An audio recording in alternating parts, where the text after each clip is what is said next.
30 বছর বুঝি প্রত্যেক দিন টেলিভিশন চলবে আপনার ঘরে, প্রতিদিন আপনার ঘরে নিয়ম মাফিক নাচ গান নর্তকের ছবি চলবে। আপনাদের আখিরাত নাই, আপনার বিবি বাচ্চার আখিরাত নাই, তো এরা মরলে কোথায় যাবে? এদের পরিণতি কি হবে? আর আমি বাবা হিসাবে, অভিভাবক হিসাবে কি দায়িত্ব পালন করলাম? খাট পালং আর সোফা ফার্নিচার, কাঁচের প্লেট আর নুনের বাটি, এটাই ছিল জিম্মাদারি না? একজন মুসলমানের দায়িত্ব তার স্ত্রী সন্তানের জন্য এই শুধু খাট পালং আর সোফা ফার্নিচার ব্যবস্থা করা, এই তো না? বলেন না বাবা, বলেন তো কি দায়িত্ব ছিল? কোরআন শরীফে আছে, ওয়া'মুর আহলাকা বিস-সালাহ ওয়াসতাবির আলাইহা।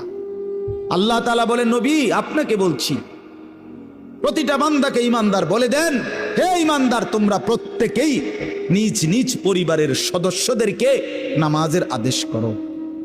তাহলে এই যে জিম্মাদারি, আপনার দায়িত্ব কি আল্লাহ বলছে, ওয়াসতাবির আলাইহা, এবং তুমি নিজেও নামাজের উপরে মজবুত থাকো। তো বাত্তারকারী আল্লাহ বলে, লা নাসআলুকা রিজকা, তোমাদেরকে রিজিক দেওয়ার জন্য আমি তোমাদের কারো সাহায্য আমার লাগবে না। নাহনু নারযুকুকা, আমি একাই সকলকে রিজিক দেব। কি সুন্দর কথা! মানে বিষয়টা